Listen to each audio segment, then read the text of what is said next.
This is Android Basics, in which we bring you up to date on the things that you should know to use your Android phone. And now I suppose we should turn ourselves to some other phone announcements this week. And I believe Google has pretended that it can make phones too. I am probably not the person to lead a discussion on the Pixel 8 or the Pixel 8 It's Pro. self-promote, isn't it? So thank you for It is. listening. What's really funny, and I love this, is Yeah. the Pixel 8. And someone posted on the email list that Pixel 8 sounded like the display wouldn't be very good. And I replied and said, well, it gives you a clue for the sort of hardware you're going to get. Not that there's anything wrong with the Pixel 8 screen, by the way. I just thought it was very funny, and it teed up a joke I could make. But for people who are going to do a slightly fairer job on the Pixel 8 and the Pixel 8 Pro, I guess that's Warren and John, because they might well both have bought some. And I'm going to hand to Warren first of all. What have we got, Warren, with these two devices? I'm excited for what we have coming up in the way of the Pixel 8 and Pixel 8 Pro. Now, of course, I'm a shameless fanboy, no question asked. I really am. And I'm excited about it because for the first time, I think Google has kind of made a clear distinction between the Pro and the non-Pro version. And of course, you know me, I always go for the gusto. And so that's what I did. So John and I are going to be having something for you guys. We love doing those dual unboxings. So John and I don't know who's going to get it first, but usually John happens to get it first. And so we'll do that dual unboxing, and we may even do a dual review together like we did with the Folds. Now, what I like, though, is the fact that the regular Pixel 8 is something that some people want. Is smaller, even though it's just like an inch or 0.1 inch smaller than last year's Pixel 7. You got a 6.2 as to 6.3 of last year. That might be the sweet spot for a lot of people that like smaller phones, for example. So I'm glad to see that Google has taken that route to kind of make it smaller. The only problem is that it's not having the same components. I mean, and when I say components, I mean the components are basically the same. I mean, like the processor and all of that, all running on that. They all have the same tensor chip, Gen 3. And so basically the processor is the same thing. The only thing that's so clear, of course, is the camera, which has always been. But then even the software is a little bit different, and some of the powerful AI stuff are only found on the Pro. And also the temperature thing, which to me, I don't know what that is for, because 3 years late. yeah, thank you very much. And I'm like, what's the point? You're charging us It would $100. have sold some phones in the year of COVID, but I don't think anybody cares about their temperature these days. And I don't think it's really, it's not even been FDA approved. So it could be something that is just taking space on there and it's not going to be of any particular use necessarily. It reminds me of the Soli found on the Pixel 4 series, So I don't know, John. I'm a little bit skeptical about it, but it's there if you want it, if you have the Pro. But I don't know that it's going to be of any use necessarily. I may be wrong. Yeah, and the one other thing I think that differentiates them is the RAM. So you're going to get 8 gigabytes of RAM in the Pixel 8 and 12 in the Pixel 8 Pro. And how does the software vary aside from the temperature sensors? Like, what is the AI difference? So there's also something called the Actua, screen. So they both the Actua on the 8 and the Super Actua on the 8 Pro. Now the software, however, you have some AI stuff that the 8 Pro will have that the regular 8 will not have, but I think it will get trickled to it. Google is good at doing things of this nature, but I think that the 12 gigs of RAM and 8 gigs of RAM, in my never to be humble opinion, is kind of gotten old. And another thing that I don't like is the fact that on all they are using the UFS 3.1 and not 4.0 for some reason. It's just odd. I don't know why that is. And I think that's the reason why Google still has the 128 gigs. Because if they had 4.0, there would have been no 128 because 4.0 UFS 4.0 will not support 128 gigs.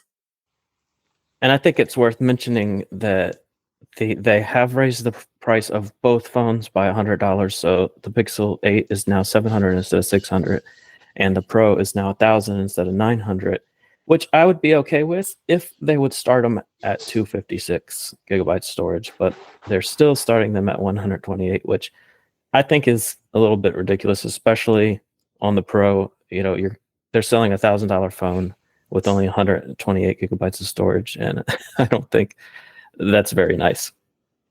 The temperature sensor then, is this for taking your body temperature, or is it for like just your surrounding temperature?